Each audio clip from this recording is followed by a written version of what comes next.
तो हमारे पति इशारा कर रहे थे, आंख दिखा रहे थे। अगर हम जाएंगे तो हमारे पति हमसे झगड़ेंगे, अपमान करेंगे हमारा। गृह्णन्ति नोन पतिः पितरो सुतावा न भ्रातु बंधु सुहृदः कृत एव चान्ये तस्मात् भवत्प्रपदयो पतितात्मनां नान्या भवेत् गतिररिन्दम तद्।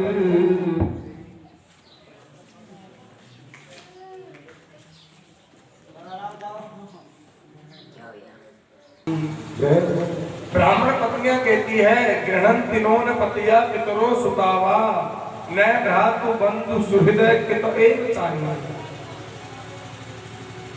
हे भगवान कृष्ण, हम अपने पतियों को, अपने पिताओं को, अपने पुत्रों को, अपने बृहद भाइयों को, सुहृद अपने सगे संबंधियों को, हम सबको छोड़कर आपके लिए आए हैं। अब हमको वापिस मत भेजो। अगर हम वापिस जाएंगी तो हमारे पति हमारा अपमान करेंगे। भगवान कहते हैं हे ब्राह्मण पत्नियों, अब तुम्हारे ऊपर मेरी कृपा है, अब तुम्हारे ऊपर मेरा आशीर्वाद है। ब्राह्मण अब तुम्हारा अपमान नहीं, तुम्हारा आदर करेंगे। इसलिए मेरे कहने से तुम वापस चली जाओ। कहते हैं जब भगवान ने बार बार कहा तो ब्राह्मण पत्नियां वापस अपने घर की ओर चली गई। लेकिन आश्चर्य, जाते समय जो ब्राह्मण नेत्र दिखा रहे थे, आंख दिखा रहे थे, इशारा कर रहे थे, डांट रहे थे इशारे में, आज वो सभी ब्राह्मण हाथ जोड़कर खड़े हैं। और ब्राह्मण पत्नियां जब नजदीक आई तो कहने लगे हे ब्राह्मण पत्नियों, तुम धन्य हो, क्योंकि धिग जन्म नस्त विद विद्याम धिग व्रताम धिग बहुज्ञताम धिग कुलम धिग क्रियादाक्षम विमुखाय तदोक्षज विमुखाय तदोक्षज। धिग जन्म, हमारा मनुष्य जन्म लेना बेकार है। नस्त विद विद्याम, हमारा वेद पढ़ना, विद्या अध्ययन करना भी बेकार है, धिक्कार है। धिग व्रतम गौ गौज्ञता, हमने जो व्रत किया, यज्ञ किया, अनुष्ठान किया, ये सब बेकार है। और हमारा ब्राह्मण कुल में जन्म लेना भी बेकार है, क्योंकि विमुखाय त्वदोक्षजे, क्योंकि आज हम अदोक्षज भगवान श्री कृष्ण से विमुख हो गए। देखो, यज्ञ, अनुष्ठान, पूजा, तपस्या, दान, ये सब क्यों किया जाता है? कथा, भागवत, संकीर्तन, सत्संग, दान, यज्ञ, अनुष्ठान, पूजा पाठ, ये सब क्यों किया जाता है? इन सब को इसीलिए किया जाता है, इन सब का एक ही फल है, एन केन प्रकारेण भगवान की प्राप्ति होना। अरे किसान जमीन में बीज बो दे, गेहूं थोड़ा बड़ा हुआ, पानी भी दे रहा है, खाद भी दे रहा है, दवाई भी डाल रहा है, खूब मेहनत कर रहा है किसान, और जब गेहूं पककर तैयार हो जाए फिर किसान उसको काटे नहीं तो क्या होगा? खड़ा खड़ा ही सूख जाएगा, पूरा मेहनत बेकार जाएगी।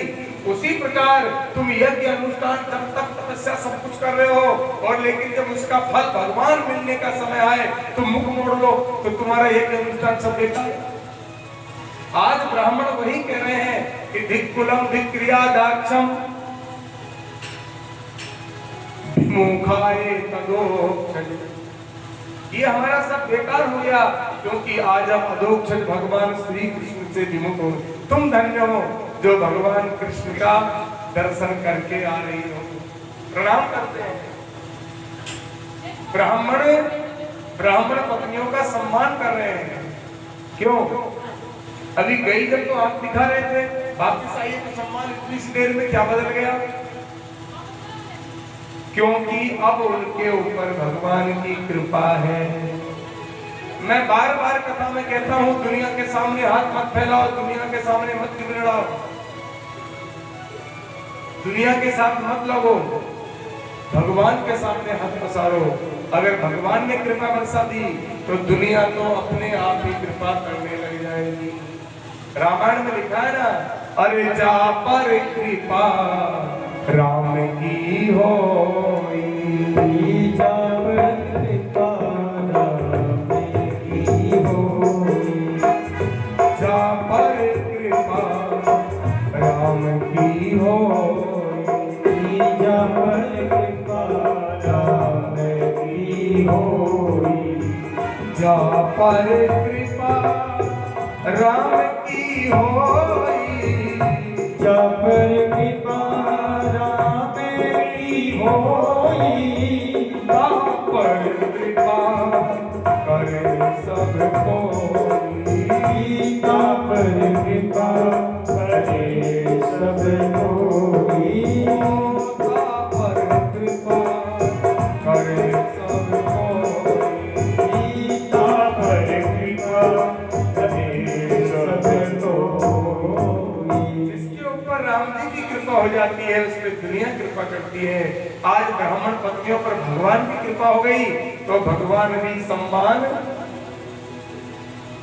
और हकीकत में स्त्री का सम्मान हर घर में होना चाहिए। यस्त्र नारीस्त्र पूज्यन्ते रमन्ते तत्र देवता। जिस घर में नारी का सम्मान है, जिस घर में नारी का आदर है, जिस घर में स्त्री का स्वाभिमान की रक्षा है, उस घर में देवता निवास करते हैं, उस घर में सुख और शांति निवास करती है, उस घर में धन वैभव की कभी कमी नहीं आती। और जहां नारी का अपमान होता है, जहां नारी का आदर नहीं होता, उस घर में दरिद्रता प्रवेश करती है, उस घर में सुख शांति भूल कर भी नहीं आती। इसलिए स्त्री का आदर करना चाहिए। यस्त्र नारीस्त्र पूज्यन्ते रमन्ते तत्र देवता। आज मेरे परमात्मा ने ब्राह्मण पत्नियों का सम्मान बढ़ा दिया। भगवान वापिस वृंदावन में प्रवेश कर गए। आज एक लीला और हो गई। बाबा नंद एकादशी का व्रत करते हैं।